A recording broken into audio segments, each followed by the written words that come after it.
So let me start off this whole UAP discussion by just stating the obvious, which is that people don't trust the government. And why would you? I mean, a lot of our budget is like 5 defense contractors in a trench coat asking for $1 trillion. So, you know, when you don't have universal health care, but you spend $800 billion a year that can't pass an audit, I don't trust it either. That's why I sit on the oversight committee. But all of that is to say, whatever I say, I'm aware that there are going to be people probably fighting over it or deciding to trust it, deciding not to trust it.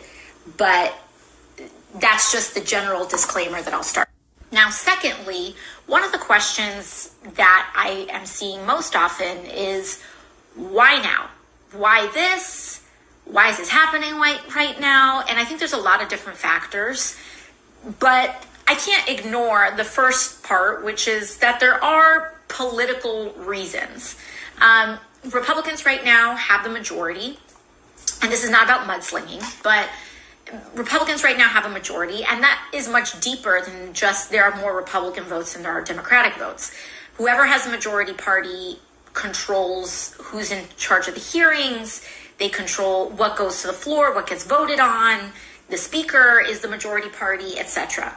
And the story of the Republicans over the last 6 months has been that there's been a lot of infighting and they haven't been able to accomplish much. In fact, we just went home early because they couldn't finish the agricultural bill, which creates a window of opportunity, actually.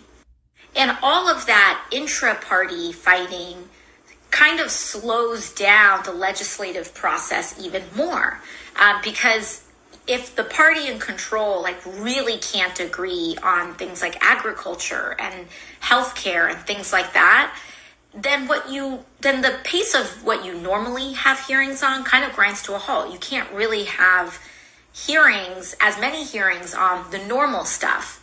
So we're getting increasingly hearings about weird stuff, especially on the Oversight Committee.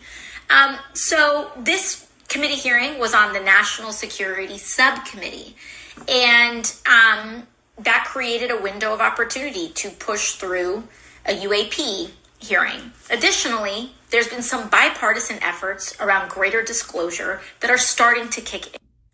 Additionally, another reason why this is happening right now is that this is a story of organizing.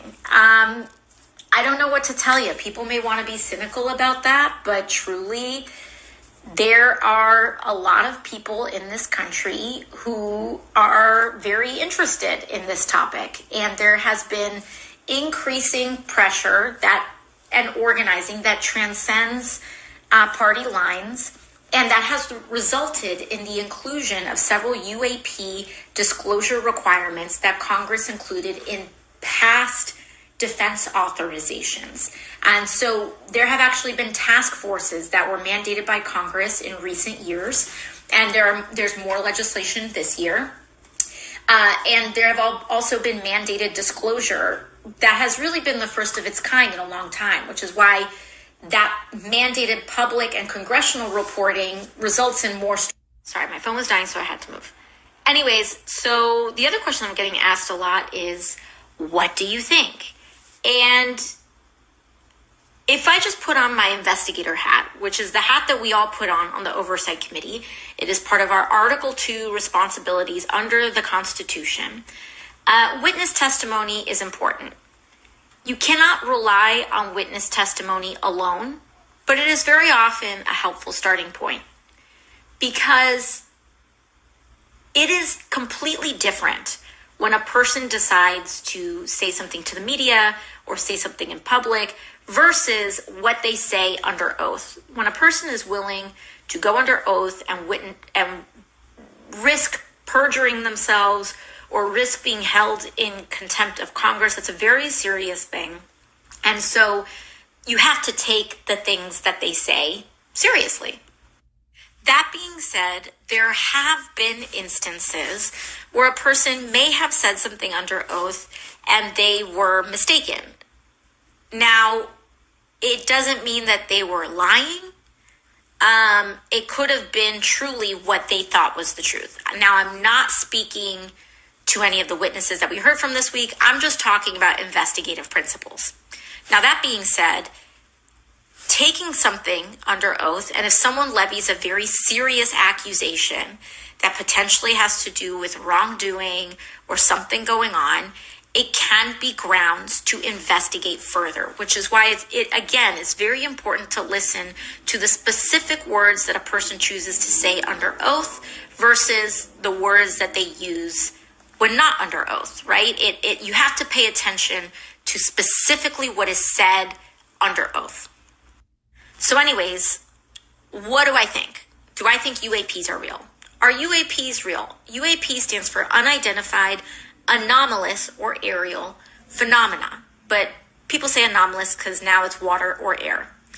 Do I believe that there are phenomena that have been identified by pilots, both, either commercial, military, etc., that have gone unidentified? Sure. Yeah, I think so. I think that's fair to say. We heard from some pretty credible witnesses. One is a commander who has verified video that is unidentified. So by definition, there are phenomena that have gone unidentified. There are plenty of UAP incidents which have been identified, but there are some that have been unidentified. Now, do I think those are aliens? That's a different question. Here's what I do think. I do think there's something going on. I do think that, and I know that in the past, we've dragged defense contractors before the committee, and I have questioned them. I'll see if I can put a link or something, and I have questioned them, and I have found, and we have found as a committee, defense contractors hiding things. And one line of questioning that I had that was also part of a larger investigation on the committee resulted in tens of millions of dollars, over, I think it was $16 million, just from one smaller contractor alone, over $10 million getting returned to the public because of corrupt practices. So we have truly documented incidents of defense contractors being shady. And if you ask me, that was one of the themes that at least I found to be sticking out a lot during the hearing, was the presence of defense contractors. One of the witnesses called out Boeing as a contractor specifically. Another witness specifically called out abuse of the IRAD program and misuse of the appropriations process, which is basically Congress says we spend this money on this thing for this purpose, and sometimes people shift that money around in a way that's not exactly authorized. That to me is actionable. That to me is a thread that can be pulled. The other stuff is harder, right? But if there's something being covered, we should look at it. Moreover, what I also think is that it cuts to a core question of our democracy. We spend $800 billion on our defense budget alone. And mind you, that's not all the money that we're spending on military or defense, etc. That's the low number because there are sub-budgets and other things, etc. It adds up. So we have $800 billion that we spend on defense. Do you know how much of our $800 billion in defense goes to defense contractors, private companies, of our whole defense budget? Half. 50%, almost $400 billion goes to private companies out of the U.S. defense budget, to companies like Boeing and Lockheed Martin and all of that. And how many audits has the Pentagon passed? 0. And there have been people that have been trying to draw attention to this. I'll link one below that was on 60 Minutes, trying to sound the alarm about the corruption and greed of the defense contractor industry in this country. And so, do I think something is going on? Yes. There were specific defense contractors named. There were programs that were being abused that were named. And do I think there are grounds to pull on that thread further? Yes, I do. And I think that it should be pulled further. Do I know what it is? No. Am I going to be a hater? No. But I'm always interested in corruption and cover-ups. Like, that's my thing.